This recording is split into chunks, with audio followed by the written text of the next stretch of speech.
Elon Musk made a big announcement, actually in a pretty casual way yesterday. He was asked during a conference over Zoom whether he would, well, I don't know, Zoom, it could have been restructure around in anticipation of future donations from Elon Musk.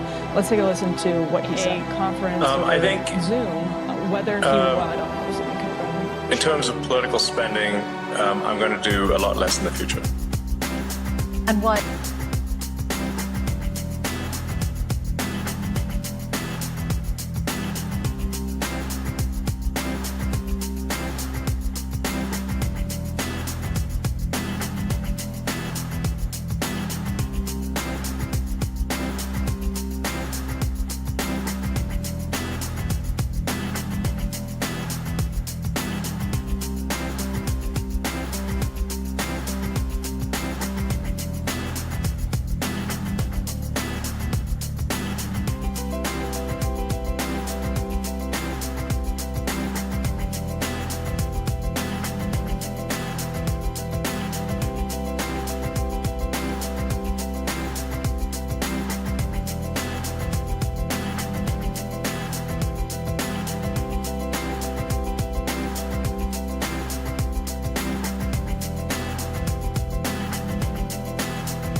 Young Money. Young Money. Yo, ladies and gentlemen, we got the fucking Beats by Dre. Okay.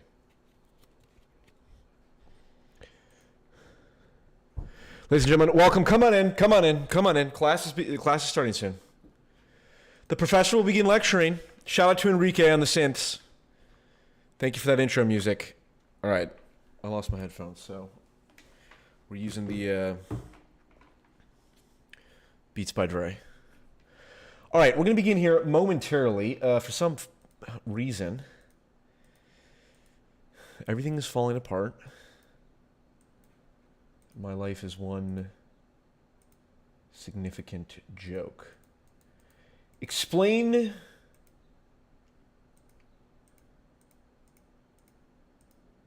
Okay.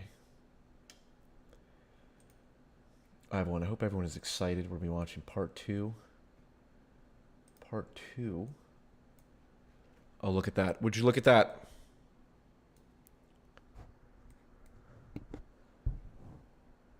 Wait a minute. Testing 1, 2, 3.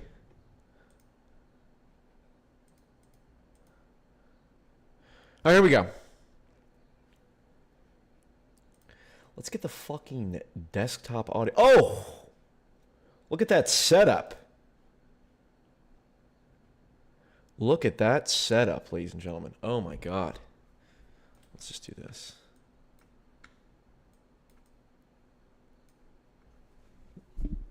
Gotta get eyes on. All right, let's begin here. Ladies and gentlemen, we are in part 5 of the Make 2017 Jordan Peterson Great Again tour. Very excited. I think we can make this a separate tab. Yep. And then we hit that. Oh, beautiful. Let's pop out the chat, and then let's get started.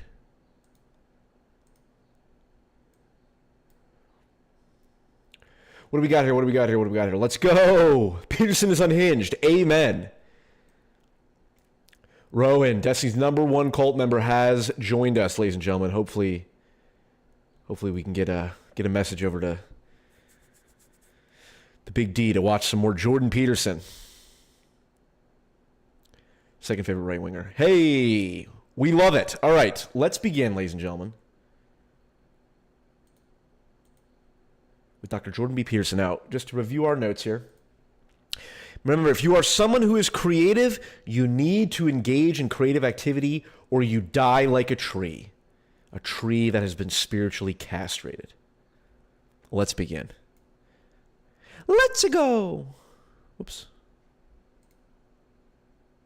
I do this wrong. Just try to get them to quit listening to their chattering self-critical rationality and go out and create something, you know, with their massive creativity. And as long as they're doing that, they're engaged in the world and happy as hell. But as soon as that self-critical rationality comes in and shuts down the creativity, they're just like walking corpses, you know. And it's because if you're really open, like you're a tree and it has some trunks, and you know your most prominent trait is the most lively trunk. And if you're a creative person and you're not engaging in a creative enterprise, you're like a tree that has had its vitality amputated.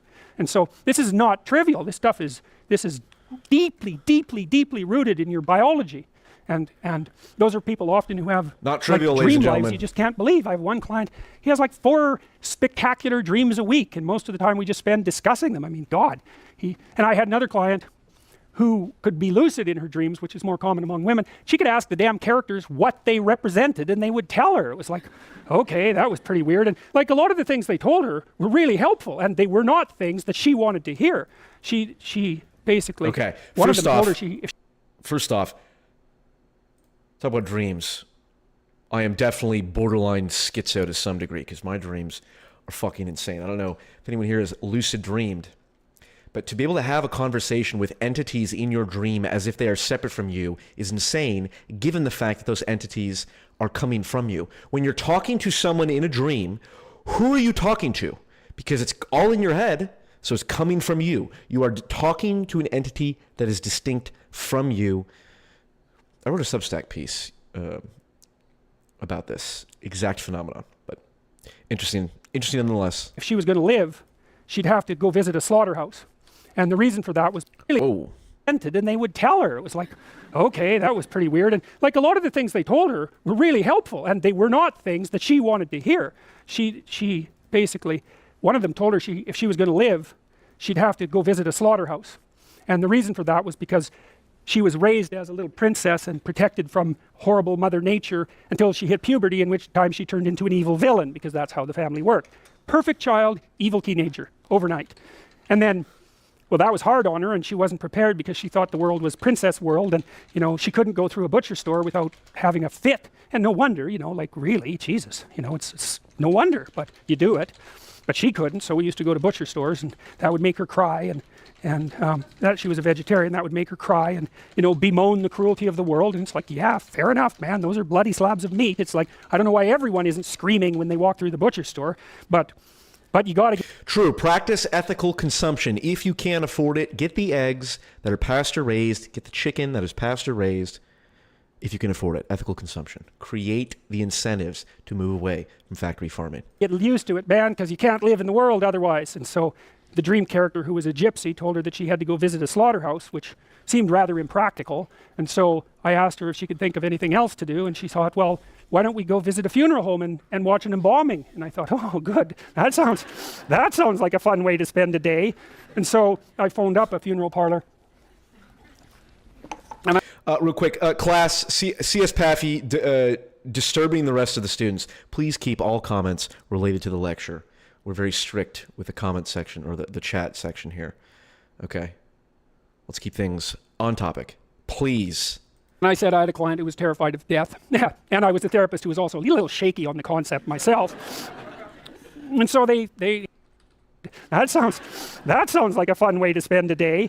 And so I phoned up a funeral parlor.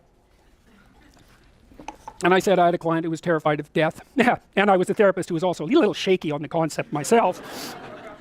And so they had no problem with that. They deal with death all the time, which is really something to think about, right? A human being can actually have an occupation where they do nothing but deal with death, and they don't go stark raving mad. It's like, what the hell's up with that? It's like working in a palliative care ward where your clients that you know have a relationship, all they're going to do is die this week, next week, the week after. People do that. It's like, those people are tough, man. They're tough. So anyways, we went and watched this embalming, which was, I have a rather high level of disgust sensitivity, so it was a little on the rough side for me. But she sat there, and first while she was not, we were outside this little room, she was not looking at that, man, no way. And she'd kind of go like this, and you know, that was pretty good. And then she'd go like this, and then she'd go like this, and then she watched it. And then she asked if she could go in, and she put on a glove and she touched the body, and she didn't have a fit, she didn't have a panic attack, and so she walked away from there learning that there was a hell of a lot more to her than she thought there was, and that she could see things that she didn't think she could see and live. And after that, she sort of had a touchstone. It's like, well, I'm kind of afraid of this. Well, is it as bad as going to see the embalming? No, it's not that bad. Well, I guess I can do it. It's like an initiation, right? She had an initiation, and so did I, you know. And I learned a lot from doing that. I learned that one of the things you need to do if you're going to be a human being is to prepare yourself to be useful in the face of death. And so when you have a parent that dies, which, you know, shatters people's ideas, often they can't even think about it. If you can't even think about that, man, you've got some thinking to do, because you need to be able to at least think about that, because otherwise you're just going to be a wasteland when it happens. And you never know, you could even have a higher ambition. Maybe you could even be useful when it happens, instead of being part of the heap of destroyed people who also have to be taken care of. You know, and that's brutal. You have to be brutal to be useful in the aftermath of your parents' death. You know, you don't get to crumble and fall apart, and no, you have every reason to. So you got to be kind of some tough monster to manage that. But do you want to be useful in the face of tragedy, or do you want to be pathetic? Well, I have a very good friend whose dad passed away, and he gave a eulogy at the funeral that was among the most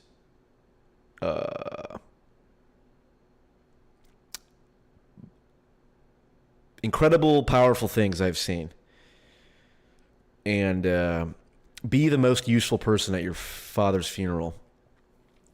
That's a oddly specific but very useful piece of advice. And yeah, I saw my friend do that, and I will have respect for him until I die for that. you make your choice. So out of the unconscious, you get ritual, you get dreams, you get drama, you get stories, you get art, you get music, and that sort of buffers us. We have our little domain of competence, and we're buffered by the domain of fantasy and culture. And that's really what you learn about when you come to university, if you're lucky, and the professors are smart enough to actually teach you something about culture instead of constantly telling you that it's completely reprehensible and should be destroyed. It's like, why you would prefer chaos to order is beyond me, and the only possible reason is that you haven't read enough history to understand exactly what chaos means. And believe me, if you understood what it means, you'd be pretty goddamn careful about tearing down the temple that you live in, unless you want to be a denizen of chaos. And some people do, you know, because that's when the impulses that you harbor can really come out and shine. And so a little gratitude is in order, and that makes you appreciative of the wise king, while being smart enough to know that he's also an evil tyrant. It's like, that's a total conception of the world. It's balanced. It's like, yeah, we should preserve nature, but good God, it is trying to kill us. And, you know, yes, our culture is tyrannical and oppresses people, but it is protecting us from dying. That's helpful. You know, and yes, we're reasonably good people, but like, don't take that theory too far until you've tested yourself.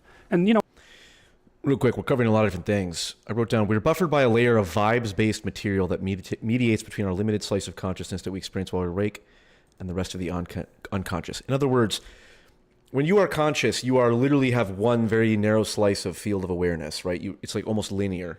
But there is so much of your cognition that is unconscious. And so that which mediates between your rational, logical, one-track mind that you experience as the ego and everything else that's going on, that's vibes-based material. That's art, drama, body language, you know, all the little things that you can't put words to that feed into your knowledge base is not necessarily conscious. And what he's describing is all of that makes up culture. That's your implicit culture that you're in. That's why culture is important and why we shouldn't just burn everything down all the time. no, that's wisdom, at least in part, and that's what these stories try to teach you. There's a nice mythological representation. I love this one. It's like the dome of the known and the seeker looking outside. You know, that's a metaphysical representation. You know, and that is the world as it looks to us, right? You go out in a field and it looks like there's a dome covering it. It's a circle, a big circle with a dome over it. And you know, what's outside the dome? Well, the unknown, right? That's where heaven is, theoretically. You know, it's a projection, obviously. Heaven is in the unknown. Well, it was localized in space. I suppose that's partly because when people looked up in the sky, they were overwhelmed with awe. So it's a reasonable conclusion, you know.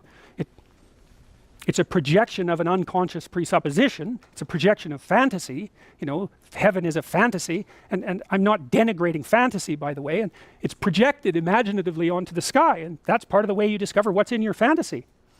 Well, this is us, man. We mediate between chaos and order, and you know, those are the two archetypal representations, fundamentally, you know, and I think they apply to both genders, you know, like women can act as the individual who holds the world on his or her shoulders, and men can play a maternal role. You know, female human beings are quite masculine and male human beings are quite feminine, and so, you know, maybe this archetype dominates among men and that archetype dominates among women, which I would say that is the case as far as I'm concerned, although there are individual conceptions. Of course, those two things have to work in conjunction, but that's you, the eternal mediator between chaos and order, which also has its enemy. So that's Horus there. And that's Seth, who eventually turns into Satan as the West progresses, so to speak, and that's represented there as well. The temptations of, I would say, resentment and hatred, which everyone has to fight with all the time. All right, initiations.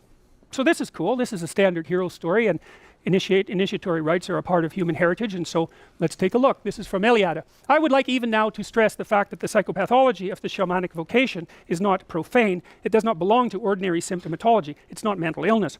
It has an initiatory structure and signification. In short, it reproduces a traditional mystical pattern. The total crisis of the future shaman, sometimes leading to complete disintegration of the personality and to madness, can be evaluated not only as an initiatory death, but also as a symbolic return to the pre-cosmogonic chaos, to the amorphous and indescribable state that precedes any cosmogony. Well, what he means by that is that, I suppose, the mythological view of the emergence of order, that's a cosmogony, is that there's a state of potential and chaos out of which order emerges. And you know, here's how it is that you think that way, because you do think that way. So, you know, imagine what you're facing when you're facing the future, right? Well, you might say, well, the future is full of potential.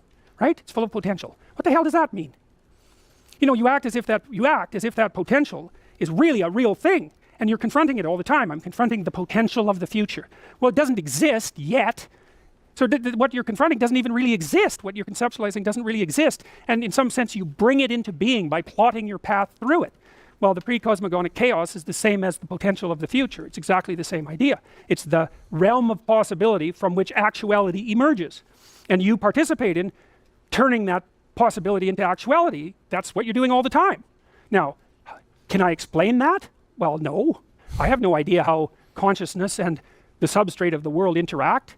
I can only say that that's how it looks, that's how it feels, you know, that's how people act, and they'll get into trouble if they don't manifest their potential, whatever that is. That's all those things you could be that you're not. Well, where are those? It's just potential. Well, that's the chaos. I would say that's the cosmos. That's the cosmos that you live in all the time. It's a little story. It's the thing that you extract out of the chaos. It sort of consists of your conception of where you are now, and your conception of where you want to be at some point. Could be 10 minutes, could be 3 years. You can slide it. The ultimate, most important diagram in all of Maps of Meaning, asterisk, asterisk. He'll get into it more over coming lectures, I believe with Piaget. The Piaget lecture, which I think is after this one, the best lecture. This is an important diagram. This is the smallest unit of phenomenological reality. And we'll get into it more. And then you have a little plan about how you should move your body to transform one into the other. That's your action pattern. That's a little story. And when you ask someone to say what they were up to, they'll tell you a little story like that. You know, I was at some place and I went somewhere else, and here's how I did it. And then they might tell you a more interesting story, which is I was someplace and something happened that I really didn't expect, and it knocked me for a loop, you know, and that's a good divorce. Hold on, that diagram. Sorry, I don't normally do this. I don't normally pull up my own videos in the middle of a lecture, but word salad. Where is it? Oops. This diagram, this triple threat diagram. Can I just switch it real quick? I get too into my head, and it's like, oh, it's got to be perfect. Nathan J. Robinson wrote an article called The Intellectual We Deserve, which is basically a 40,000-word novel criticizing Jordan Peterson. And it was that diagram in particular, calling all of it utter gibberish. And let me tell you, it is not gibberish. It is quite useful. It's sort of like opening up a physics textbook and just picking a random chart and saying, well, I don't understand it. Look, it must be gibberish. But anyway, this video, no, Jordan Peterson does not spew word salad. Gets into a fun little explanation of things using alcohol and all that. But anyway, it just reminded me of that. These diagrams are quite something, I would say. Real quick, on some of these questions. Does JP start from a phenomenological stance? I would say yes, because his entire worldview is grounded in why do anything? To avoid needless suffering. And suffering is a phenomenological reality more so than, you know, any mathematical or material reality.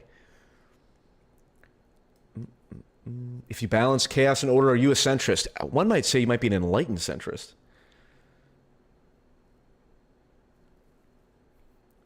This is terrible formatting. Whoever made this diagram is not a consultant. True.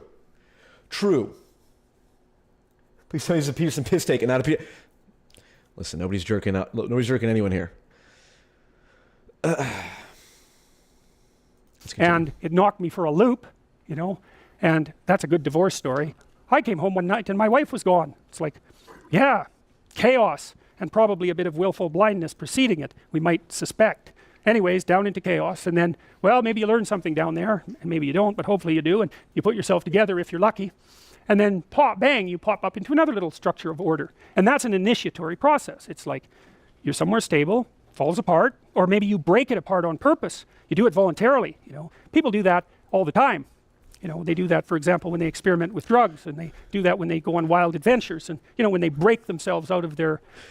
All right, once again, all right, we're gonna be strict with the moderation in chat, including banning people indefinitely. Please do not distract other students. We're trying to learn. Thank you.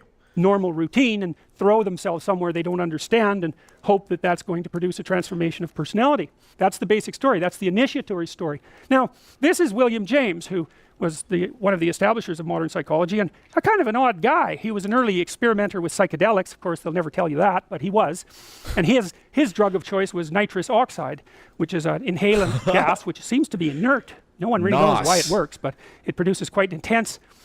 Hold on, wait a minute. That's hilarious. William James, by the way, William James, based as fuck. William James was on NOS? And his guy, he was an early experimenter with psychedelics. Of course, the basic story. That's the initiatory story. Now, this is William James, who was one of the establishers of modern psychology, and a kind of an odd guy. He was an early experimenter with psychedelics. Of course, they'll never tell you that, but he was. And his drug of choice was nitrous oxide, which is an inhalant gas, which seems to be inert. No one really knows why it works. But first off, I've absolutely never done whippets. Never done whippets. But if I had ever never done them, I imagine they would be the most strange, intense high that is condensed in a very short period of time. Also, I believe that is what Kanye is on. So that's crazy that William James, father of philosophical pragmatism, that's who William James is, was on NOS. That's funny. It produces quite intense. Do not do NOS. It is not worth it. Do not do psychedelics either. Unironically, not worth it. And if you were to ever do them, you should only do them in a legal controlled setting with a licensed therapist and all that shit. That'd actually be great to do that, but only in a licensed therapist. Otherwise, you will fucking visit hell and become schizophrenic. Don't do it. A hallucinogenic experience, mystical experience. Although if you breathe too much of it, then you die because it doesn't have any oxygen in it. So don't do that. And he wrote some really bad hippie poetry back in the 1880s while he was, experimenting with nitrous oxide. I'll read a little bit of that to you. Pure experience is the name which I give to the original flux of life before reflection has categorized it. Only newborn babes and persons in semi-coma from sleep, drugs, illnesses, or blows can have an experience pure in the literal sense of a that which is not yet any definite what, though ready to be any sorts of whats, full both of oneness and of Pure experience is a name which I give the original flux of life before reflection has categorized it. Pure in the literal sense. Interesting. In other words, psychedelics. Anyness, but in respects that don't appear, changing throughout, yet so confusedly that its phases interpenetrate and no points, either of distinction or of identity, can be caught. 1905, William James, Journal of Philosophy. You know, a lot of these old guys that established what we regard as, fairly stable bodies of knowledge were just as crazy as you can possibly imagine. They're just the most peculiar damn people, and they get sanitized, as they are represented in history, and that's no fun. It's much more interesting to know what they were like. They were just so bloody peculiar and strange and involved in all sorts of weird things. It's a lot more fun to know that. Here's his poem. Wow. It's like right from 1968. No verbiage can give it because the verbiage is other, incoherent, coherent, same, and it fades, and it's infinite, and it's infinite. Don't you see the difference? Don't you see the identity? Constantly opposites united. The same me telling you to write and not to write.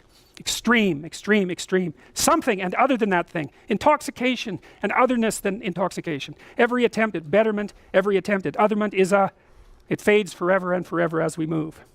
It's just about as incoherent as postmodernist philosophy. Ooh!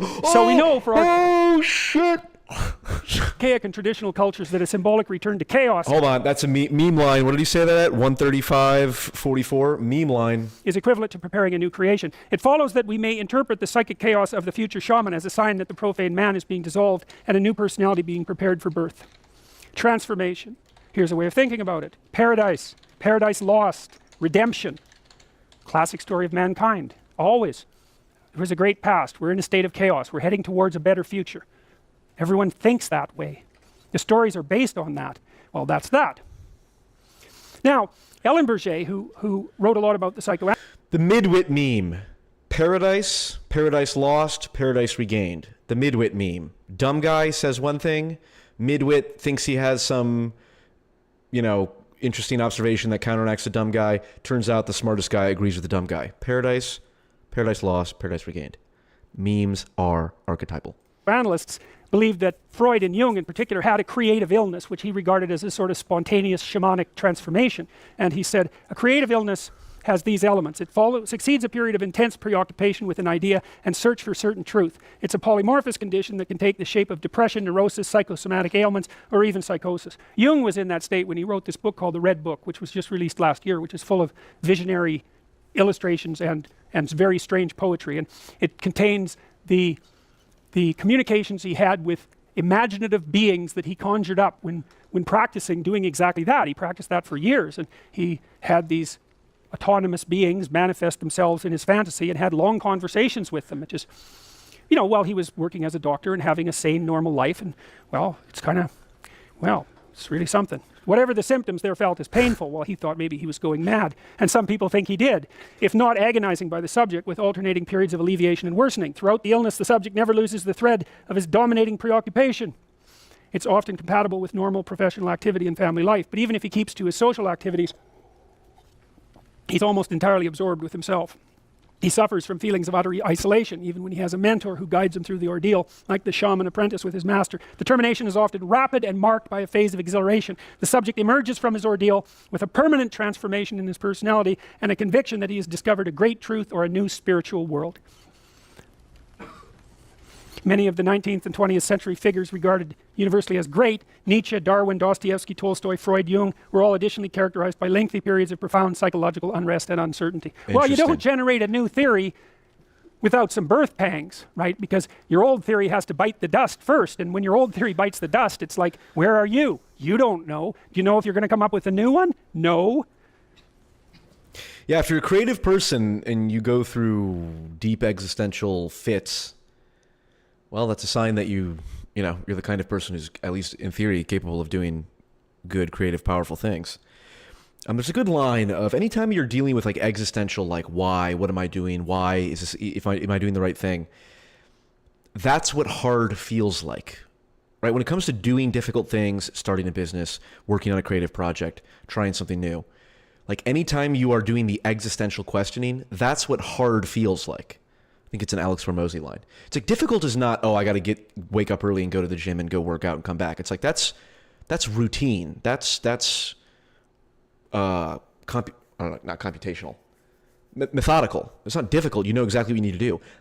Difficulty is questioning if what you're doing is even the right thing. So if that is happening, know that that is what people mean when they say you need to do difficult things. And so you are in fact doing difficult things when you are doing the questioning of whether or not it's worth it to begin with.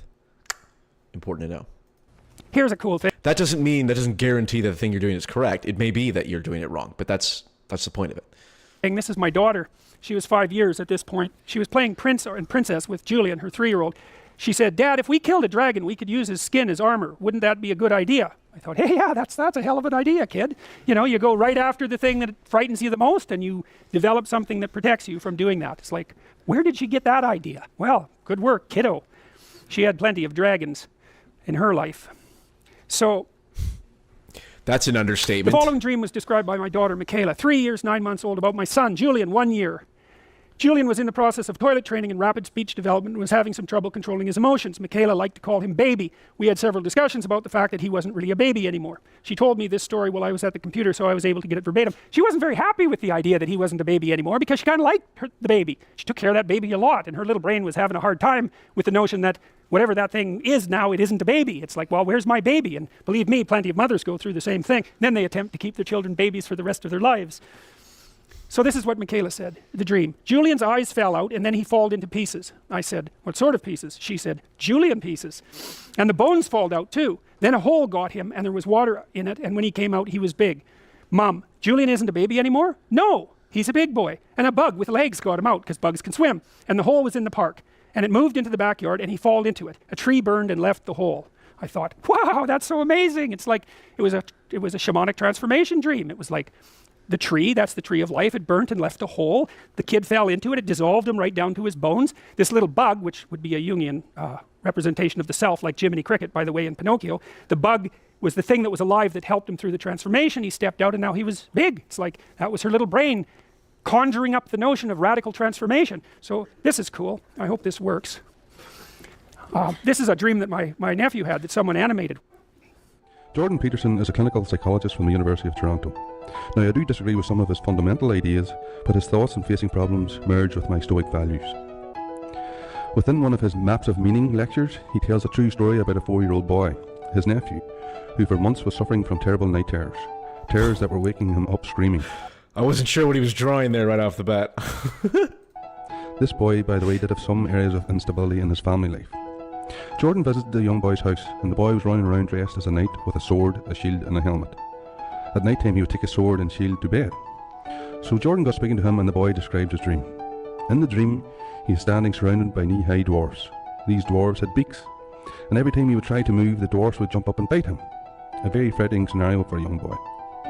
And if you look behind all the dwarfs, away in the background there was a dragon. And every time this dragon would puff out fire and smoke, more dwarfs would be created. So there's no point fighting off the dwarfs because more will just be made. So Jordan tapped him and asked, "What could you do about that?" So the kid says he could jump up in the dragon's head. He could poke out his eyes with a sword so he couldn't see. Then he could go down the throat to the box where the fire came from, carve a piece out of that box, thereby destroying it, and use that piece as a shield. The child, before Jordan arrived, was already acting out in life what he knew he had to do. And after that conversation, he had no more night terrors. This is what Marcus Aurelius meant when he said, "The impediment to action advances action. What stands in the way becomes the way." He was telling us that we must not shy away from problems or shun our personal responsibility. We must be willing to sacrifice our comfort, go to the source of our problems to solve them, and then take something away. Well, there you go. So, yeah, he was... That was a lot. I just feel like that was a lot. Okay, let's get back to it. That was kind of waking up screaming at night for weeks. That's night terrors. He couldn't really remember what the hell was going on. And there was instability in his family. His parents got divorced soon after, and he was off to kindergarten, and that was kind of destabilizing him too. And so it was fun to watch him zip around as a knight. It's like, you know, where'd he get that idea? Well, you know, he watched TV, he watched movies. His little imagination was aggregating the picture of the hero, and then he was trying to act it out. That's what he was doing, pretending, right? I'm pretending to be the thing that takes on the unknown. And then he has this amazing dream. It's like, it's mind-boggling. It's so sophisticated. It's like, well, here I am, and there's troubles everywhere, and they're biting me. They're jumping up on me. And it's like a hydra, you know, in a hydra, you cut off a hydra's head and 7 more heads grow. It's like, that's life, man. Solve one problem, 7 more appear, right? So, well, so that was the dragon at the background, chaos itself, and chaos kept breeding these evil little dwarfs, which is what it does. It's like, it's one damn trouble after another. You fight this one off, fight this one off. It's like, who cares? The dragon, the dwarf generating machine is still working in the background. So I asked him, and that was purposeful. What could you do? See, that's a leading question. That implies that there's something that he could do. He said, well, I'd take my dad, that was missing in the animation, and we'd go, well, poke the dragon's eyes out, go right down to the source of the problem, extinguish it, make a shield, right? So that meant that he would have strengthened his character by the encounter. So, brilliant. And I talked to his mom for months afterwards. Done. No more night terrors. What had happened? He identified with the mythological hero. He identified with St. George and the Dragon. He identified with that little bloody tree-dwelling primate who 20 million years ago was the first one to drop a stick on a snake. He adopted the classic human mode of being in the face of uncertainty. You might be asking, well, hold on. What is the mechanism that would allow, you know, for this explanation to be true? And in Man and His Symbols, one of Carl Jung's seminal books, one of the best. Nobody loves Carl Jung's books more than I do. He says, dreams are compensatory. So the dreams that you have, the structure of those dreams takes the form of that which you are lacking in your life that would otherwise bring your psyche into balance as it, you know, evolved to be. So, for example, if you are constantly getting bullied all the time, and you're resentful and bullied, and you just constantly are taking it all the time, you're repressing your, you know, your will to power, drive, or whatever, your autonomy. You're repressing your independence, right?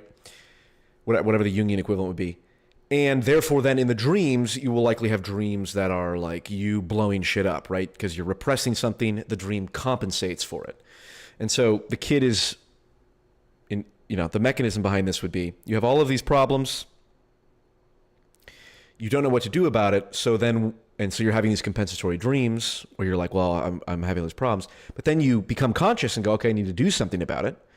Well, now your dreams no longer need to compensate for it because you do the thing that you need to do. You're no longer repressing that archetype within you like a spring, and therefore it doesn't pop up in the dreams. But the idea, the underlying mechanism is that dreams are compensatory, right? You dream about, and it's not. Dreams are very complicated, obviously. So you can't just say, "Oh, I dreamed about this. Must be compensating for this." But that's the, underlying mechanism there. And construed himself as that which could prevail. End of terrors. Well, I guess we're done, eh? All right, everyone, that was fun. Just kidding. We've only just begun. Brown coat, round 2. Here we go. Let's check the chat here momentarily. Where is it?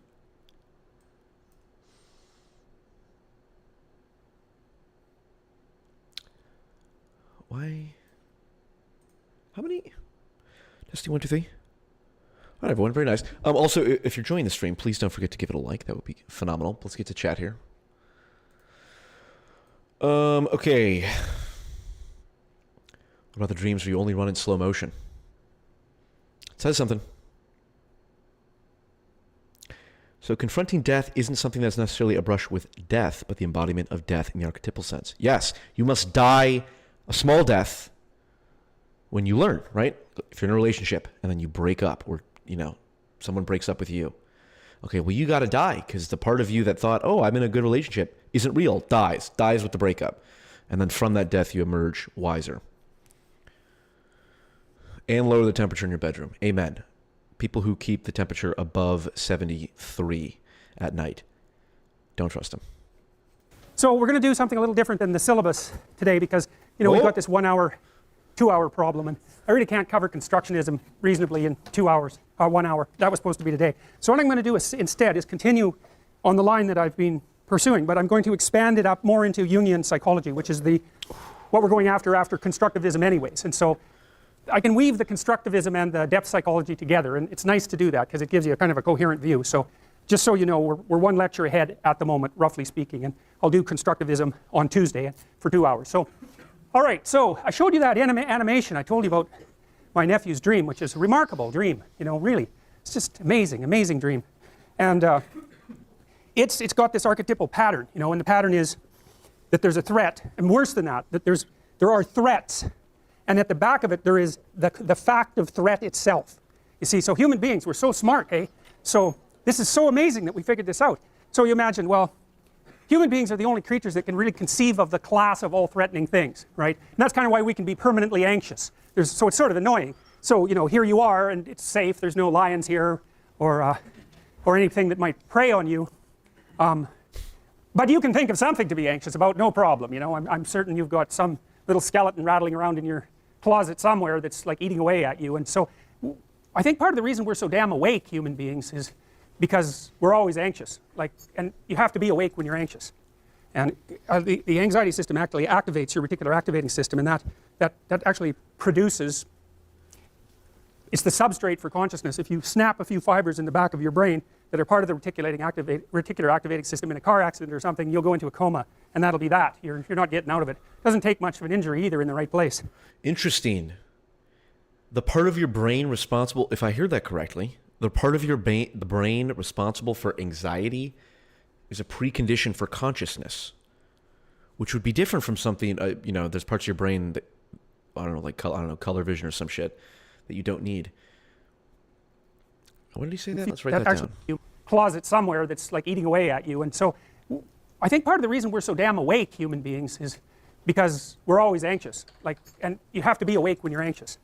And the anxiety system actually activates your reticular activating system, and that actually produces, it's the substrate for consciousness. If you snap a few fibers in the back of your brain that are part of the reticular activating system in a car accident or something, you'll go into a coma, and that'll be that. You're not getting out of it. Doesn't take much of an injury either in the right place.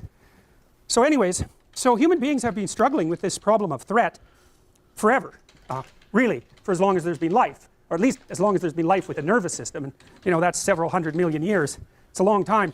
And of course, it's easy to, you know, to respond to a particular threat. Think about zebras. They're out there on the veldt, and there's lions everywhere, right? But the zebras are like, they're calm because their lions are sleeping, and so the zebras don't think, apparently, oh my God, what was going to happen when those lions wake up, because they don't think that way, you know, and they're not going to be happy if the lion goes into a hunting crouch and starts its hunting approach, obviously, but it's not like the zebras are freaking out non-stop because there are lions around, you know. So they can react to specific threats, but human beings, partly because we discovered the future, which was a big mistake. It was a big mistake because the future is an uncertain place. Sam, has he covered what consciousness is? Nobody's covered what consciousness is. Yes, we are on 1.25 speed, by the way. It is helpful to get through these quicker. We realized that, well, there isn't any threat right now, but there might well be some tomorrow. And if there isn't some tomorrow, well, maybe next week or next month or next year, like it's coming.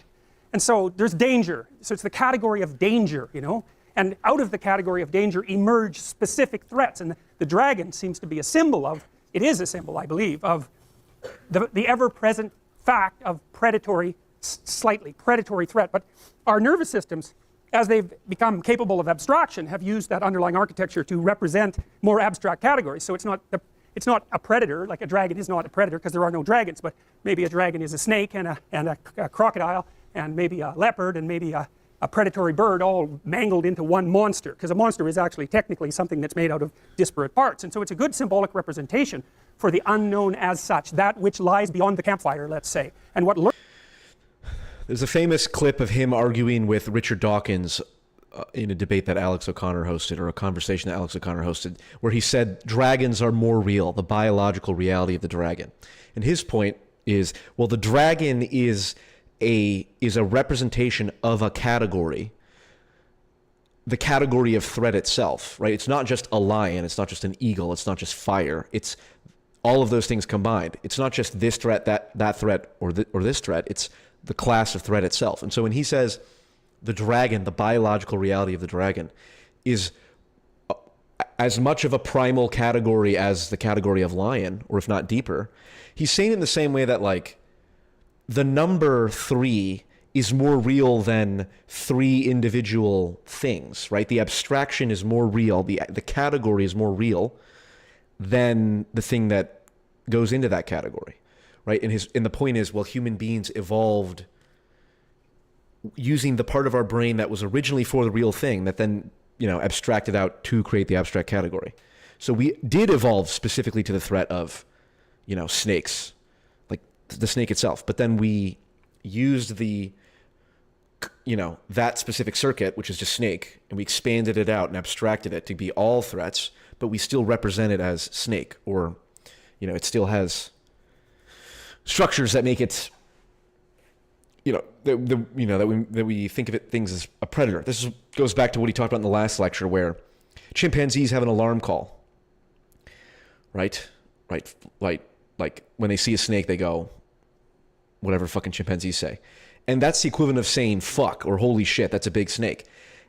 Neurologically, it's the equivalent, because that's what Tourette's comes from. How is there a disease like Tourette's that causes people to swear? It's because swearing is a biological, neurological category that is so deep that we share with monkeys, and the swear represents the threat. But obviously we swear at things more than snake, but it evolved out of the original circuitry, which is for snakes. Anyway. Lurks out there. And so the eternal problem is, what the hell do you do with the dragon? And that also explains why the dragon typically is a treasure guarder, right? Because it's even more, the problem is even worse. Out there in no man's land, out there in potential, there's threat and like mortal threat, but there's also endless opportunity and riches and wealth and the possibility of attracting someone and all of that. And so, well, the dragon, you can't just be afraid of it, you just stay in your burrow the whole time. And lots of animals more or less do that, you know, especially the nocturnal ones, they just hide away. But that isn't what human beings are like, because we're not only prey animals, right? We're also predators. And then, of course, we're crazy. We're absolutely insane chimpanzees, right? We're crazy.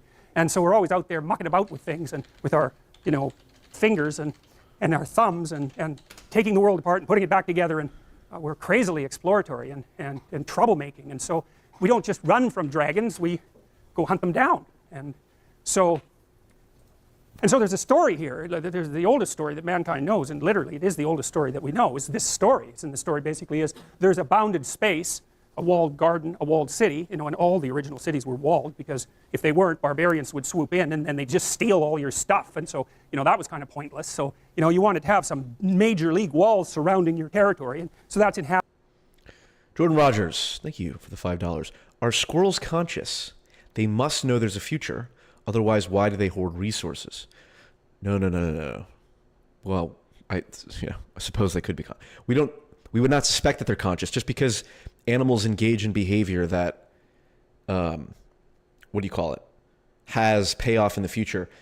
Consciousness is the ability to represent and understand what you're doing. Squirrels don't know why they're doing the things they're doing. They just do it. It's just acting out like a program, right? Like a computer, although biological life is more complicated than that. But it's just acting out a pre-established pattern. That doesn't mean that they are aware of what they're doing or why they're doing it, right? You know, think of even the most basic, like a mosquito. Like a mosquito knows it needs to, does it know it has to have sex with another mosquito to lay an egg? Like on its way to go have sex with a mosquito, it's not conscious because it knows, because it's doing something that will have outcomes in the future. Consciousness is the ability to conceptualize and understand what you're doing and to put it, you know, and to question it even, among other things. But phenomenal question. Are squirrels conscious? Based. Inhabited space, and inside that is your little dominance hierarchy, and so all you primates knew exactly who They haven't abstracted their actions such that they're actually playing. Correct. was who inside that space, so you didn't have to fight with each other, and you could predict each other's behavior because you believed the same things and saw the world roughly the same way and acted the same way, and so you were sort of secure. But then the problem is that can always be breached. There's always something outside of it that's a danger, and so that's signified by this little creature here, this dragon. And that twirl in its tail is very common among dragons. It's actually a symbol, because imagistic symbols have an ancient language, and it's referring to something that's basically eternal. And see, it lives down here in this cave because it's an underground thing. It's an underground thing, and you can kind of imagine what that's like. And sometimes this happens in initiation rituals among archaic people. When they're going to initiate, usually the young men, because nature initiates women all by itself. Usually the young men, maybe they'll put them in a cave and leave them there, you know, for. Interesting. Borderline misogyny, some people would say. Nature initiates women. That would be through getting your period and ovulating. And so culture has to initiate men.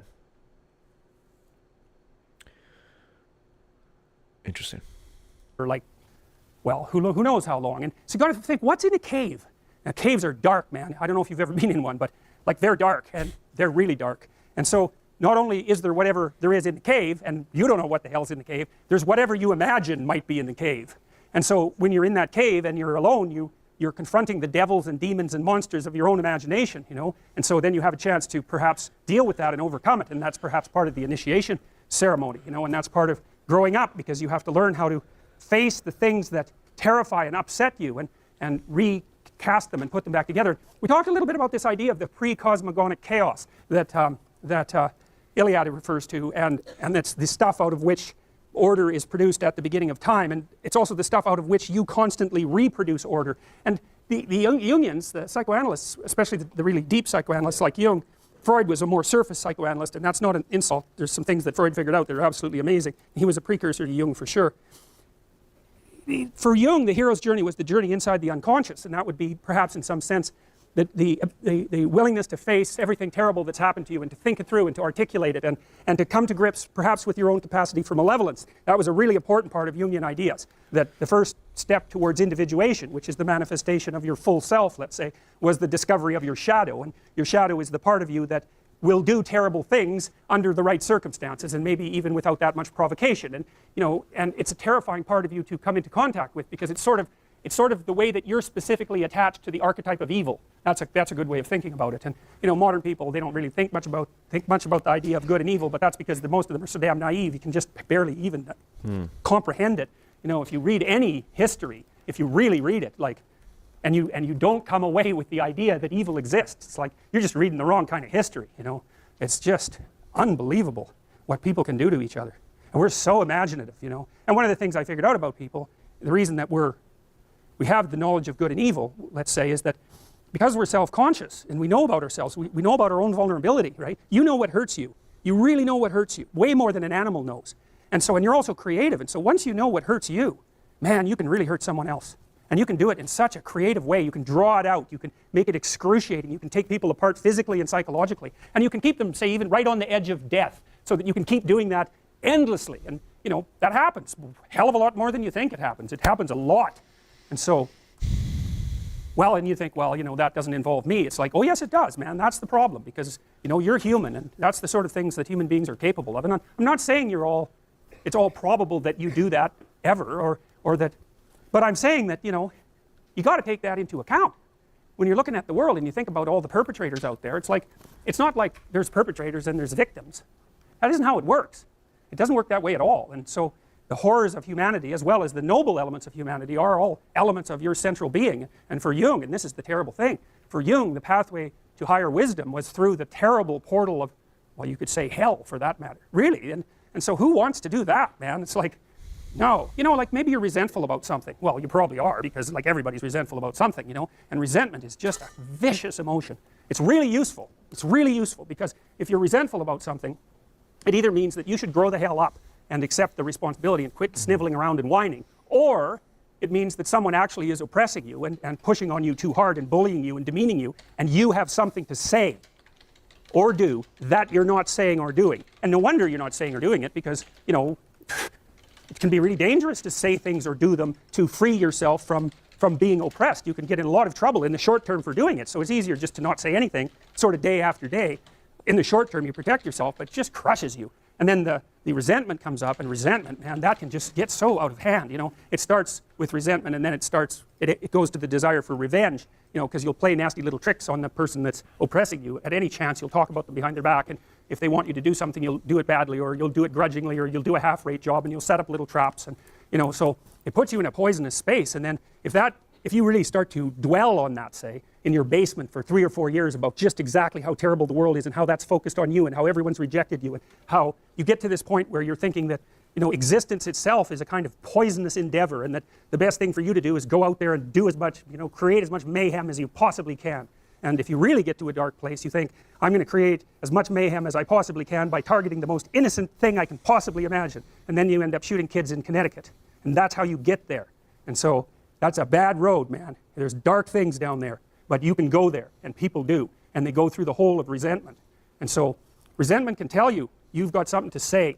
You bloody well better say it. You've got to free yourself from what's oppressing you. You have to stand up for that, because otherwise you become oppressed. And then once you're oppressed, that's just not so good. And so, like in your marriage and your relationships, you got to tell people what you're thinking. You don't have to assume you're right.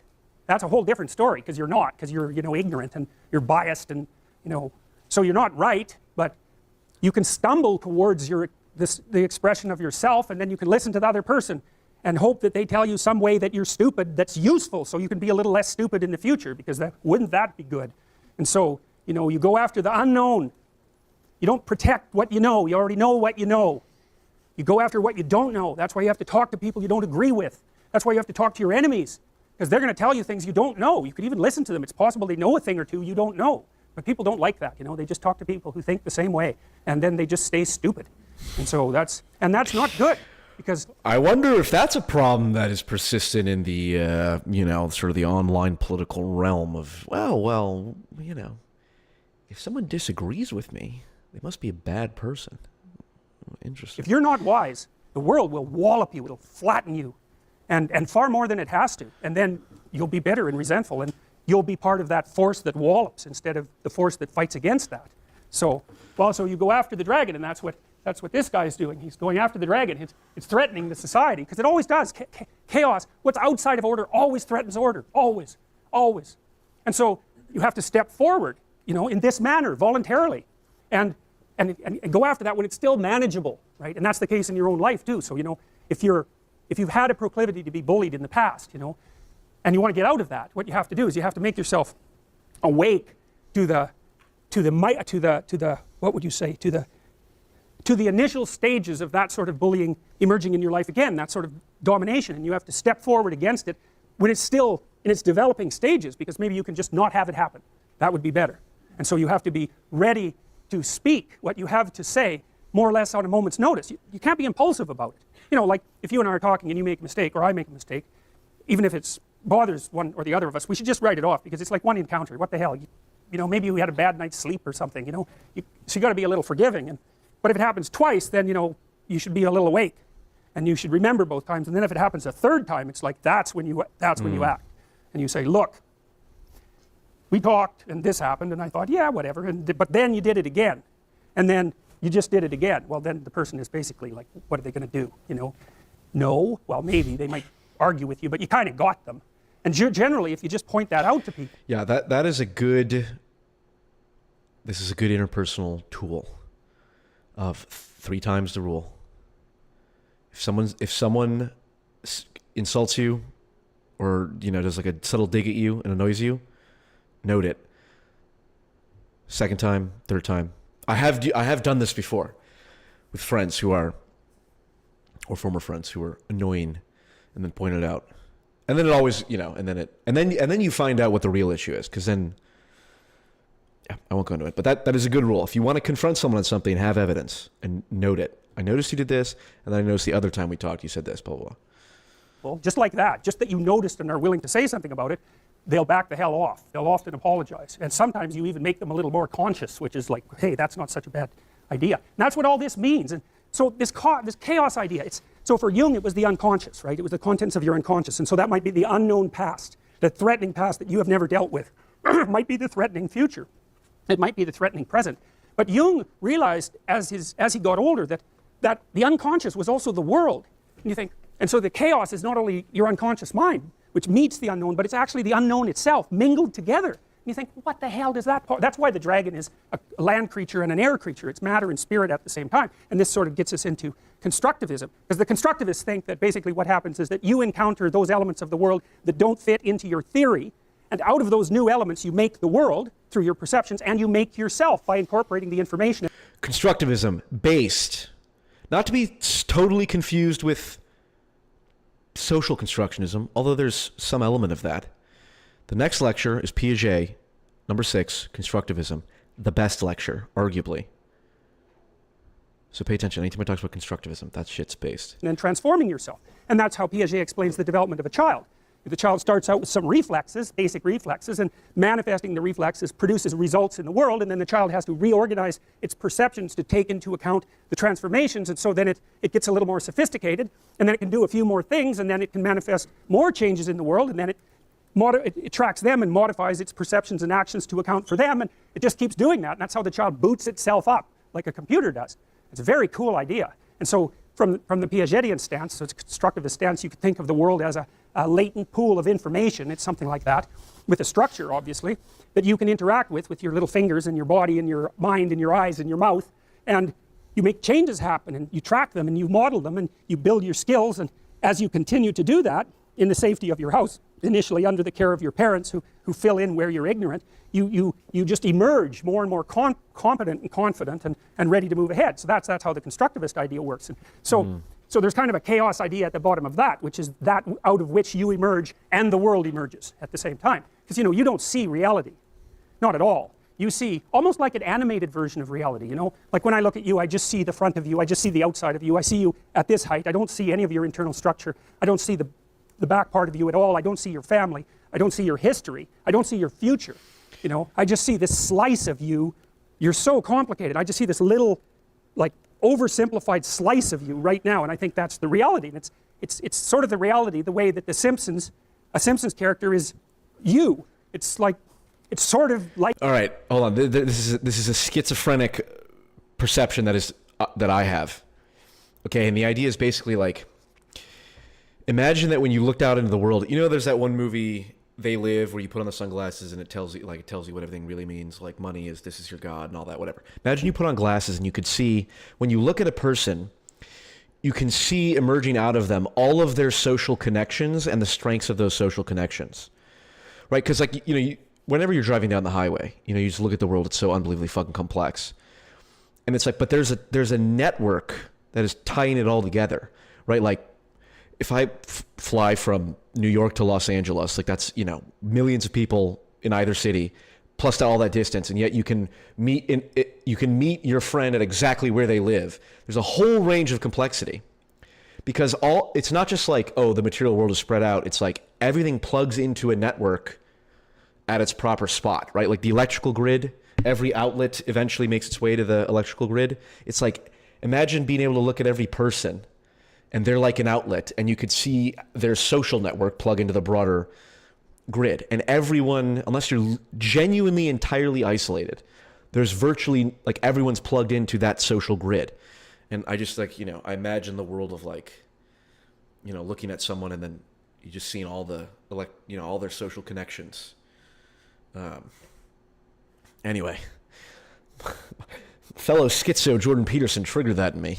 Like you, and it's enough so that you can watch the story, but the real you, man, God only knows what that is. And that's a Jungian idea, you know, that the real you is something that radically transcends your perception of yourself or your conception of yourself, and that you get to that higher you, at least in part, by going into the darkest place. And so it's a hell of an idea, man. It's really, but it's the old idea of initiation. It's as old as time, that idea. And there's something to it, and we definitely recreate it in psychotherapy. Like, this isn't an airy theory. It's quite the contrary, because what you do as a psychologist, always, a behaviorist, say that the most logical, clinical type of psychologist, a behaviorist is an initiatory shaman, even though he or she doesn't. P.F. Jung, when are you getting channel memberships? We will see. Unlikely anytime soon. We're just focusing on the content as of right now. Know it, because what they do is they say, okay, well, let's take a look at your life. Like, okay, you got a bunch of problems, and they're like massive dragons, and you're just like, you're not going anywhere with those problems. You're just cowering in the corner. And what the behavior therapist does is cut that dragon into those little dwarfs until the dwarfs are small enough so that you can really kick the hell out of them. And so, and that, by the way they do that is they take the problem and they decompose it into elements that are small enough that you have a reasonable probability of mastering them. So you take the problem apart into its micro problems, careful analytic process. And then you think, okay, well, how could we progress a little bit this week? And some of that is to practice facing things you're afraid of. So like if you're agoraphobic and you can't get on an elevator, you can't get on a taxi, and you can't stand up to your husband, and I'm saying husband because most agoraphobics are women, most of them are middle-aged women, and most of them were too dependent for most of their life. So that's a monster. It's like society, husband, elevator, taxi, subway. It's a monster, and it's that place you will not go. And that's because you feel this high and everything else looks this big. And so, and partly that's because you've run away, and when you run away from something, it grows and chases you, which is, well, it's exactly what happens to a prey animal, man. If you go in the woods and you find a bear, especially a grizzly, well, you're in real trouble if it's a grizzly. But if it's a black bear, you know, generally speaking, if you stand your ground and make a hell of a lot of noise, that thing will leave you alone. But if you run, well, what's it supposed to think? It eats things that run from it. So that's exactly where that idea come from. You turn tail and run, and then the thing that you're afraid of is really a monster, and it's going to like get you and eat you. Interesting. It's like, well, that's true psychologically as well. And the same circuits that we used to, when we were, you know, out in the forest, even in trees, the same circuits that we used to parse up the world then into safe territory and place where the predators loom is the way we parse up the world now, which is safe territory and the place where the predators loom. It's just become abstracted, way up, abstracted, way up. So, but it's the same damn circuits. We know this. Like, the same circuits you use to forage for information, it's a dopaminergic circuit, is the circuit that squirrels use to forage for nuts. And you think, well, why? Well, it's because there's no difference. Who asked about squirrels earlier? Look at this. Holy nuts. Write this one down. Is the way we parse up the world now, which is safe territory and the place where the predators loom. It's just become abstracted, way up, abstracted, way up. So, but it's the same damn circuits. We know this. Like, the same circuits you use to forage for information, it's a dopaminergic circuit, is the circuit that squirrels use to forage for nuts. And you think, well, why? Well, it's because there's no difference between information and food. Like, you trade information for food all the time. That's what you're doing when you're working, especially if you're working on a computer. So the idea that there's an equation between information and food, it's like, well, obviously there's an information and food. Again, oh my God, it's the information is the abstracted reality that, you know, that our original circuits are for food. We view information as food. Hold on, I'm about to absolutely do some, it's called consilience. About to do some consilience. Hold on, let's find it. Oh fuck, where did I put all the lectures? Wait.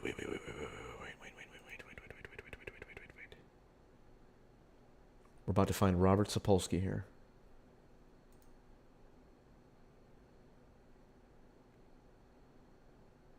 Uh-oh.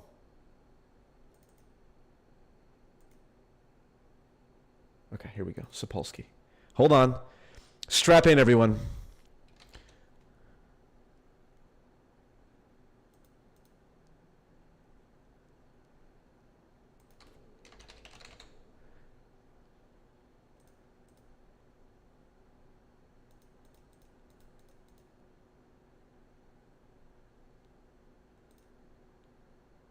Here we go.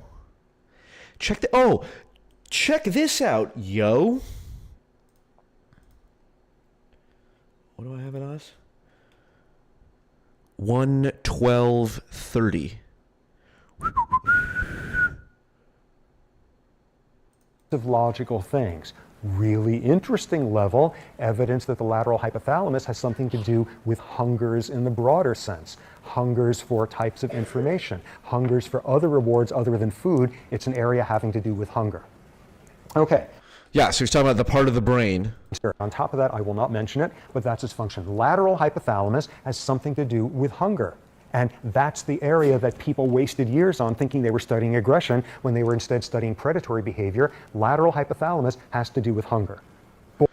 Boring version of it. It does things like measure your blood glucose levels and your insulin levels, all sorts of logical things. Right, so again, a perfect example of circuits being reappropriated for abstract, what do you call it? Abstract purposes. The part of your brain that I hunger for information. I'm hungry for this. It's literally, and that is an example of the metaphor not being a social construction, but the metaphor being a biological phenomenon. Why do we have all of these? Why are the structure of our religious stories? The monster devoured him. Satan devours you. All that different stuff. It's like all that language is all rooted in neurobiological functions, which the Piagetian lecture will really get into.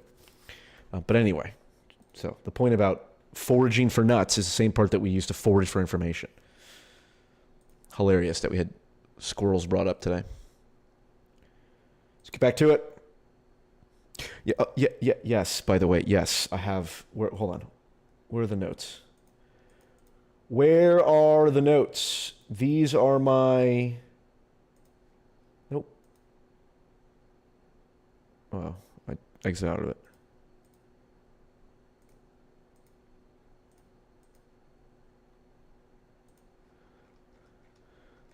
Yes, we have the human behavioral biology notes as well. So maybe we come back to the Sapolsky human behavioral biology lectures after a while, okay? Remember when they call me the vibes guy? No. I secretly enjoy facts, but don't tell anyone that. Don't tell anyone. I must pretend I'm still the vibes guy. All right, let's get back to this. Lecture. Notes. Mother of God. Back here.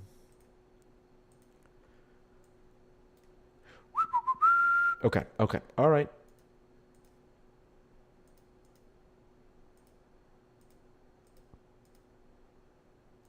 Good fucking God.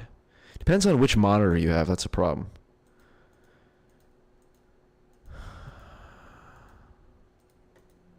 Brother, what is going on?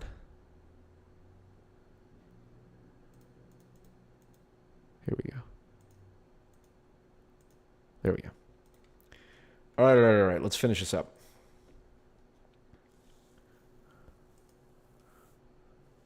Watch Michael Sugru. Sugru is phenomenal. Oh, maybe we'll do Sugru next. Wouldn't that be great? All right, YouTube is telling me to insert a mid-roll ad right here. But fuck YouTube. Let's keep going. An equation between them. So of course you'd use the same circuits. And I mean, the damn squirrel has to remember where the nuts are. And so for him, information is food even. So and what happened to human beings is that we started thinking, hey, maybe it's better to go after information than it is to go after food. because going after information produces more food than just going after food. And so that was a pretty damn smart idea, and so we're still doing that. So anyways, this is what you're supposed to be doing.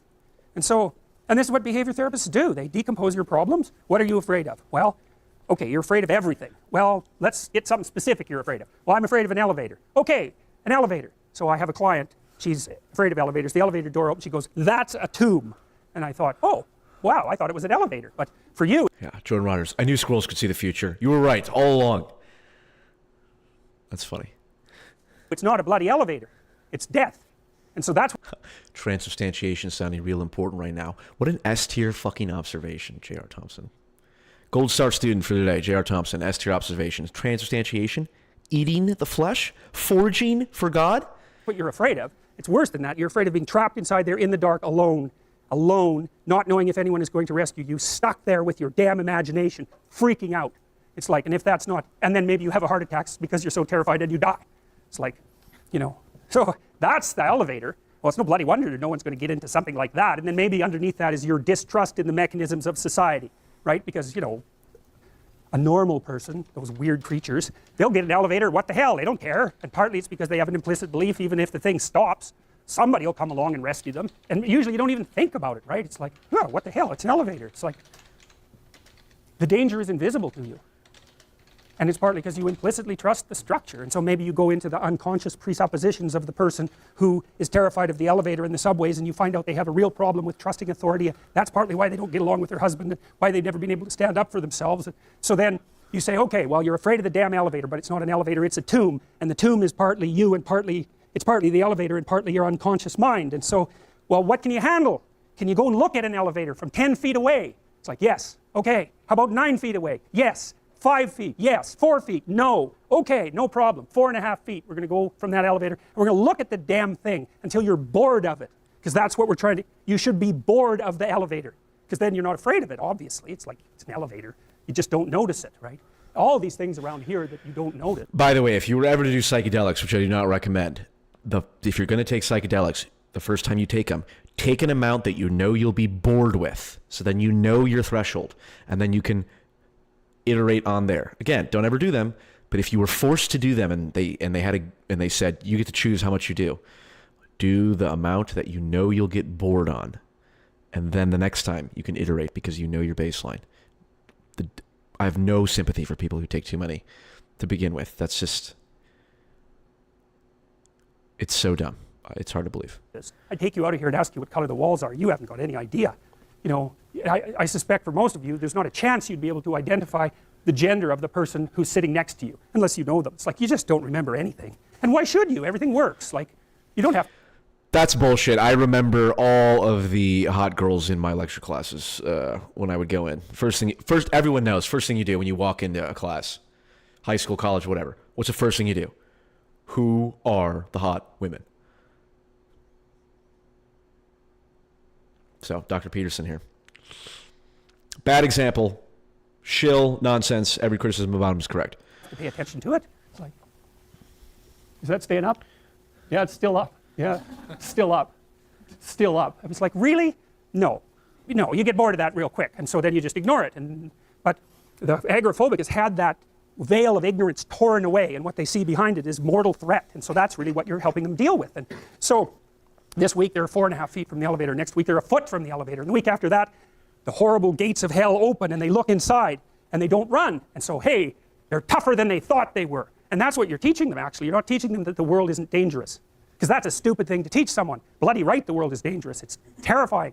And sometimes people they realize that, and the veil lifts and they see horror everywhere. They see that. And then they think, well, I'm just a little rabbit. I'm over here in the corner. I can't move. I'm petrified. And then they can't move. They hide at home. They cower at home because everything has become a predatory domain. And so what you teach them is you're not as much of a rabbit as you think. And part of that is that you help them grow some teeth so that they can go home and have that fight with their husband that they should have had 25 years ago. And it happens very frequently with agoraphobic clients, that you get them so they can go on the damn elevator and they can go on the subway and they can take a taxi and maybe they learn to drive. Wow. They get some autonomy and then they're a little tougher, and so then they can stand up for themselves, and they go back and, like, their husband might not be very happy with any of this. Really, it depends on what sort of guy he is, you know. If he's a real tyrant, he might be just perfectly happy that he's married to someone who, you know, is afraid of her own shadow, because then she won't ever leave. And so that's a nasty little story, and believe me, it's not uncommon. So she gets tougher by facing what she fears, and what she finds out is there's a hell of a lot more to her than she thought. And that's really what happens when you do behavior therapy with someone who's agoraphobic. It isn't really that they get less afraid, it's that they get braver. That's way different. It's because brave is alert and able to cope. Naive is there's no danger. It's like, oh yeah, right, there's no danger. Jesus, what a stupid theory that is. So anyways, that's what all this is. That's the story, man, and it's a major... Oh, he's always fucking so fucking stupid. No danger. It's just like, oh, you could, yeah. I got a little rage in his amygdala and hypothalamus back here. All right, it's a little much. story. It's the story of human transformation and growth. It's the evolution of mankind. It's like it's a major story, and we've been working on the damn thing for like God only knows how long. You know, snakes and primates co-evolved, and our vision, our sharp vision, seems to have been an evolutionary adaptation forced on us by the presence of predatory snakes. And we're talking tens of millions of years ago. And human beings have unbelievably sharp eyesight. The only thing that can outsee us is birds of prey. And they have, like an eagle, a bald eagle has eyes as big as ours, and it has two foveas. The fovea is the central part of the vision. So an eagle is all eyes, man. And so, but human beings, we're kind of like that too, and like half our brain is devoted to visual processing. We have acute vision. In Madagascar, where there are primates with no predatory snakes, they're lemurs, they can't see worth a damn. And an anthropologist named Lynn Isbell did a comprehensive study worldwide trying to account for the acuity of primate vision, and what she found was that the more predatory snakes in the vicinity, the sharper the eyesight of the primates. And so we have a really sharp eyesight. So that means a lot of us were eaten by snakes. And none of your ancestors, fortunately, because otherwise you wouldn't be here, but a lot of those who fell by the wayside were snake snack. And, you know, when you're little and living in a tree, a snake is no damn joke. And even now, lots of people get bitten by snakes, and people are phobic of snakes at quite a rate. And some of that actually seems innate. There's arguments about between psychologists about this, but even the ones who don't accept the fact that it's innate, accept the fact that you can make someone afraid of a snake by conditioning, just like that, where trying to make them afraid of a flower by conditioning is really, really hard. So we're at least, at minimum, prepared to be afraid of snakes. Minimum. And important thing, that's a very enlightened centrist synthesis of the social constructionist view, is perhaps the fear of snakes is not innate, but it's certainly easier to condition fear of snakes than it is something else that does not fit the archetypal category of threat. Right? Like, we know for sure animals, I believe a rat who has never encountered a cat before, if it smells cat urine as opposed to other types of urine, will react more aggressively to the cat urine, because cats are the more evolutionary primal threat for rats. I believe. I think that comes up in a different lecture. Or maybe it's a Sapolsky lecture. I don't know. I believe the fear is actually innate, although you can learn to control it. So anyway, so that's that story, and like, what a story, man. It's an amazing story. You see, the den of the dragon here is littered with skulls and bones. That's what that is. So the thing is no joke. It's like, look the hell out. And that's this, you know, and look it up in the top right-hand corner there. You know, that's from Peter Pan, right? Well, you remember Captain Hook. We talked about him already. He's a tyrant, and he's a tyrant because he's afraid of death.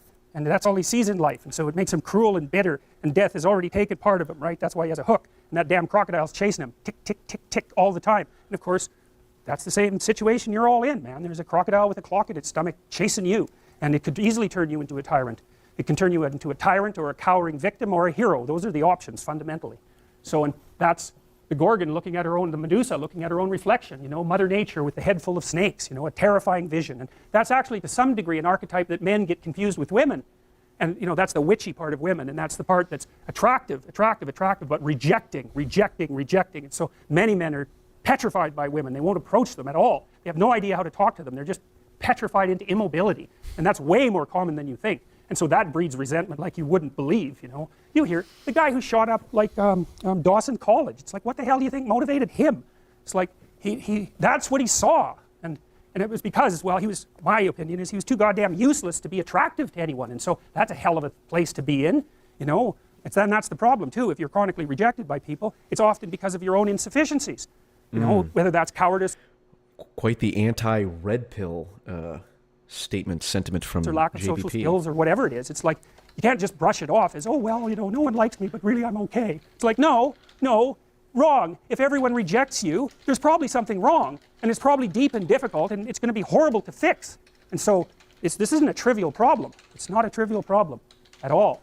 And so, you know, that's Mother Nature for men too, because from the sexual selection point of view, if they're not selected as a mate, nature has taken them out of the game, right? And so, you know, people don't really like that. They're not that happy with that. And so, but getting all whiny about it and then getting violent is like, that's just not really very helpful, although it's very common. So, this is Lynn Isabel. An evolutionary arms race between early snakes and mammals triggered the development of improved vision and large brain in primates, a radical new theory suggests. These are old representations. I really like this one. This is, I don't remember, I think it's Greek, but it doesn't exactly look Greek. It might be older. It doesn't matter anyways. You see, it's the same thing, same idea as Graham's dream, right? It's like there's this thing that exists, this multi-headed snake, and it's got this infinity problem. It's everywhere. That's that little circle down there. And the problem is, well, what do you do with it? You cut off one head, 7 more grow. That's the eternal problem of life. And the problem is, there is the category of problems in life, and it ain't going anywhere. And so the question is, can you deal with the whole category at the same time?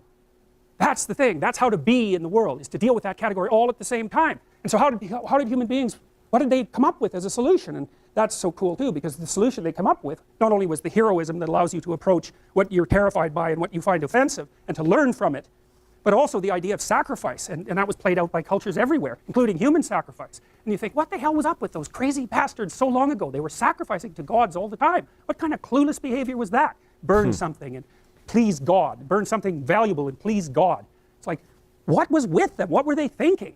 Well, they weren't stupid, those people. If they were stupid, we wouldn't be here. They were not stupid, and believe me, they lived under a lot harsher conditions than we do. So those were some tough people, man. You know, back then you'd last about 15 minutes, and so you don't want to be thinking of your ancestors as stupid. Like, there's no real evidence that we're much different cognitively than we were 150,000 years ago.